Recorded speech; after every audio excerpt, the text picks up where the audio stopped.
उत्तरकाशी में युद्ध स्तर पर रेस्क्यू ऑपरेशन जारी। अब तक 600 से ज्यादा लोगों को सुरक्षित निकाला गया। रेस्क्यू ऑपरेशन में चिनूक और मी-17 हेलीकॉप्टर्स का इस्तेमाल। धराली हर्षिल तक सड़क रूट खोलने की कोशिश तेज। गंगवानी में टूटा पुल बनाने का काम भी शुरू। धराली में हेलीकॉप्टर से लगे लोगों को लाया जा रहा है। एनडीआरएफ, एसडीआरएफ और आईटीबीपी की टीम लगातार राहत और बचाव के काम में लगी हुई है।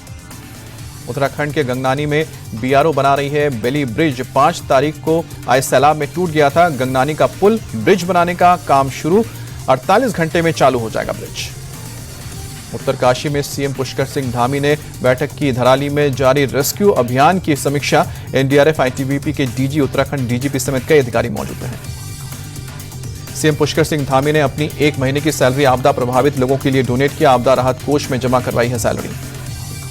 उत्तराखंड के पीपलकोटी में सड़क पर भरभराकर गिरा पहाड़ का मलबा। लैंडस्लाइड होते ही मची अफरा तफरी। लोग जान बचाने के लिए घर गाड़ियों से निकलकर भागे।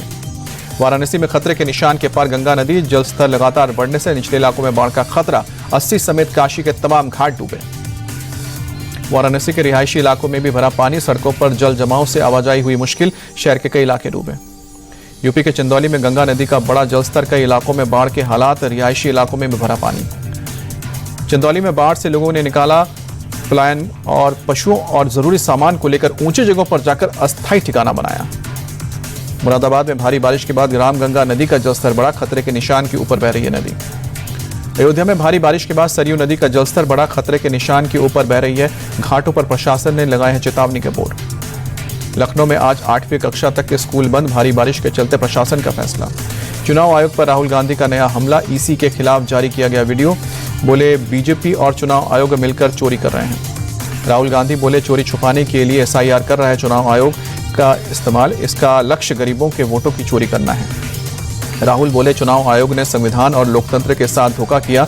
वक्त बदलेगा, सजा जरूर मिलेगी। राहुल गांधी के आरोपों पर बीजेपी का पलटवार। प्रदीप भंडारी बोले वो हार का ठीकरा चुनाव आयोग पर फोड़ रहे हैं। उनके दावों ने एसआईआर का समर्थन किया है। राहुल लिखित हलफनामा देकर जवाब।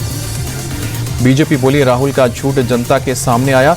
वो लोकतंत्र में अविश्वास की भावना पैदा कर रहे हैं। उन्हें देश से माफी मांगनी चाहिए। चुनाव आयोग पर प्रियंका गांधी का अटैक। बोली ये साफ है कि गड़बड़ी हुई है, गलती है तो उसकी जांच किए जाए। हलफनामा मांगने का क्या है मतलब। प्रियंका गांधी बोली गड़बड़ी की जांच क्यों नहीं कर रहा है चुनाव आयोग। विपक्ष की जांच होती है तो वोट चोरी क्यों नहीं। संजय राउत ने भी चुनाव आयोग पर निशाना साधा। बोले कि राहुल गांधी से एफिडेविट मांगने का क्या मतलब है। उन्होंने सारा डेटा ईसी की वेबसाइट से लिया है। राहुल बोले चुनाव आयोग पीएम मोदी और अमित शाह से हलफनामा ले। मोदी और शाह बताए हमने वोट चोरी नहीं की। केंद्रीय मंत्री प्रहलाद जोशी ने कहा कि राहुल गांधी को गंभीरता से लेने की जरूरत नहीं है। जहां कांग्रेस जीतती है वहां पर चुनाव आयोग और ईवीएम अच्छा होता है। सीईसी की नियुक्ति पर प्रहलाद जोशी ने कांग्रेस पर निशाना साधा। कहा कि पहले पीएम अपने हिसाब से मुख्य चुनाव आयुक्त नियुक्त करते थे। आज विपक्ष के नेता 3 सदस्यीय पैनल का हिस्सा है।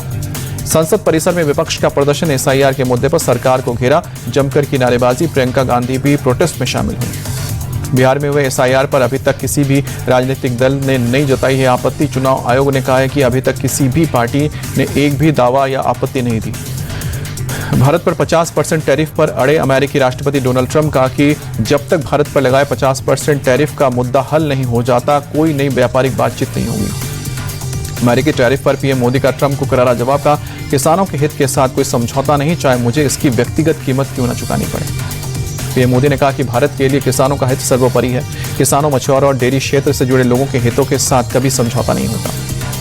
अमेरिकी टैरिफ के खिलाफ भारत के साथ खड़ा हुआ ब्राजील। राष्ट्रपति लूला ने पीएम मोदी से 1 घंटे फोन पर बात की। ट्रंप के टैरिफ को बताया एकतरफा और गलत। राष्ट्रपति लूला ने पीएम मोदी के साथ ट्रेड, डिफेंस, एनर्जी में मजबूत सहयोग पर चर्चा की। कहा कि ट्रंप के टैरिफ से सबसे ज्यादा प्रभावित भारत और ब्राजील। भारत और अमेरिका के बीच टैरिफ विवाद पर इजरायल के पीएम बेंजामिन नेतन्याहू ने कहा इसे जल्द सुलझाना दोनों देश के हित में होगा। भारत आने की इच्छा जताई।